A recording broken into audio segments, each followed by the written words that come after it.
Hello everyone, welcome back to the Zen Lounge. In this video, I'm going to be discussing the crypto task force roundtable that happened today on tokenization and possibly connect some dots to the Quorum ecosystem. I just started a new series on the Quorum ecosystem, so I hope hopefully you enjoyed my previous video I put out on Sologenic. This one I'm going to be talking about the crypto task force meeting and connect dots to how it could possibly connect to Quorum through years of research that we've been doing here on the Zen Lounge. So remember to give me a thumbs up and subscribe and support the Zen Lounge. So SEC Commissioner Hester Peirce says tokenization cannot reach its full potential without legal clarity. So she said today. Also, the chairman made a really big point. First, let me rewind even further back. Who was at this meeting? You guys are gonna be blown away. Biggest names in finance from NASDAQ, Fidelity, Franklin Templeton, BlackRock, the DTCC. Remember that? The DTCC. Remember that? That's going to pop back up in the video. Robinhood. All the big names. They're discussing tokenization of real world assets. When this legal framework is finally in place, and just the narrative of these discussions happening is going to drive attention to the RWA projects. As I discussed in the last video, one of my favorite projects for real world assets is the Coreum ecosystem. And yeah, so a lot of things are happening today, including Sologenic. If you guys watched my video yesterday, we did have a big pump up to 28 cents. That was pretty fun to wake up to. They also posted that Sologenic is now live on RWA. So this is a site that provides data for tokenized assets. Why would they feature them on this page if they weren't ready to start tokenizing soon? So if you go to the official page now, also people use this search site to search RWA's projects. So I could search Sologenic now, and you can find information on Sologenic on this site. So that was a big update from yesterday. Um, so let's also talk about the most important thing that I wanted to share with you guys. So the chairman, Paul Atkins, gave the keynote address at today's crypto task force on tokenization. And he says, I am in favor of allowing registrants to trade a broader variety of products on their platform and in response to market demand, activities which previous commissions had prevented. For example, some broker dealers seek to go to market with a super app that offers trading in securities and non-securities and other financial services under a single roof. And look who writes a handshake. I didn't even see this earlier. Someone from the Coreum team, like a deal was made. Remember, if you watched my previous videos, Richard Johnson was advising, giving his opinion to the SEC Crypto Task Force and what they wanted for a regulation. And this would fit perfectly because what is Solotex? Solotex is Texture Capital, which is a broker dealer that wants to offer futuristic on-chain tokenized securities. But they need basically infrastructure, they need a super app, and then they also need tokenization engine, right? Like we were discussing. So super app rings a bell for me, and we're gonna get tinfoil hat. You know, the tinfoil hat is what led us where I am today with crypto research. So I love it. And if we get tinfoil hat, I'd never heard of the word super app. Like I've heard, it rung a bell to me because look, um, Quorum is known as the super ledger. We've known that for a long time. You know, here at the Zen Lounge, we believe words matter. People are very meticulous about their words at these levels. Words matter. So if we have the super ledger, which is Quorum, and then also we have cruise control, which remember I told you guys about the airdrop opportunity. So now we're learning that they're calling apps on Quorum super apps. Solo Text would be referred to as a super app on the Quorum infrastructure blockchain, in my opinion. So cruise control is the self-custody super app on Quorum. And then you hear that word again here. So he says, for some broker dealers seek to go to market with a super app that offers trading, securities and non-securities, and other financial services all under a single roof. So, is there something that connects? The DTCC was there. When we say words matter, we remember this video.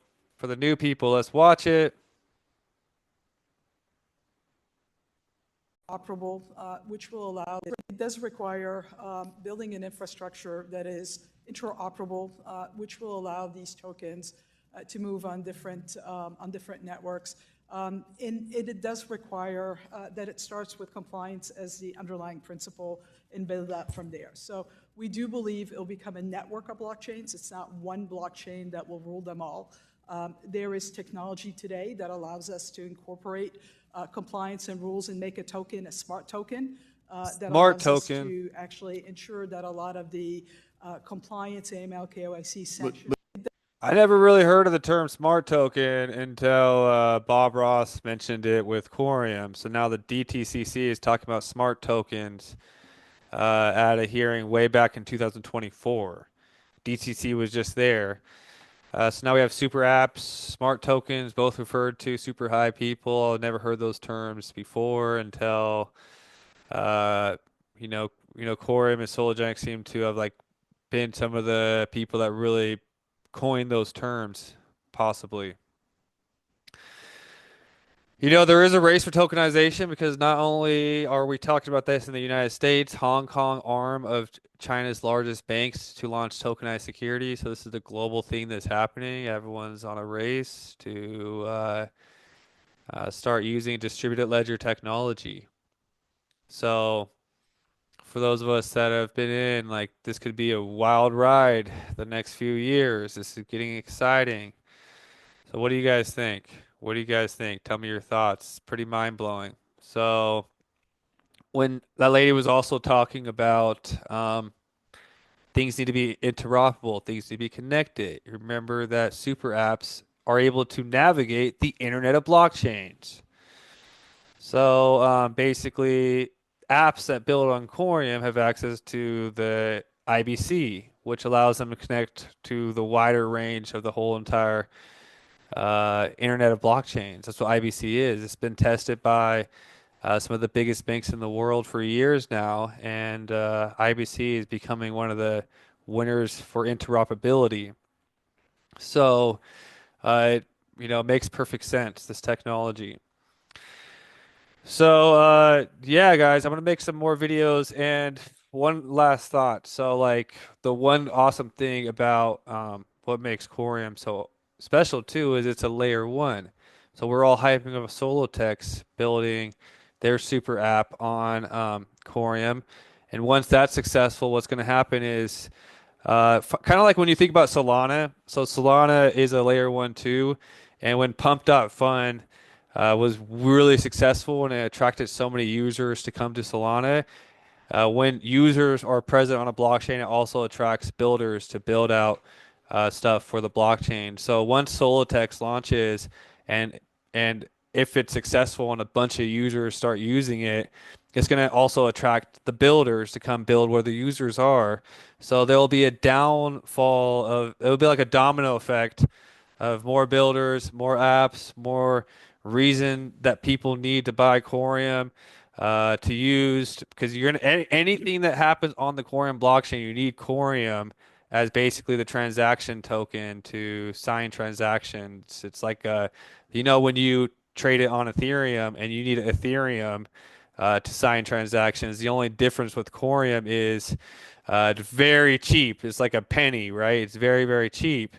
But you do need to buy, and then you have the option to stake and secure the network. Remember, you could always stake to Zen Lounge Validator and support the Zen Lounge ecosystem by staking to Zen Lounge Validator. I have many videos teaching people how to go through the process of staking. Um, but yes, and also Corium is connected to the Core Nest, and basically they have basically investing into a bunch of future AI, robotics, and a bunch of cool stuff. And a lot of people are speculating if they'll basically use Coreum smart contracts for automation of bunch of other crazy stuff in the future. So Solitex will be, one of the first dominant apps that attract tons of users. And then there's going to be like a whole domino effect of things being built on this layer one when Solitex is successful. That's like my summary of why Corium could be ridiculously, insanely uh, powerful project in the future. Um, yeah, guys. So hopefully you guys enjoyed this video. I'll see you hopefully tomorrow night with another one.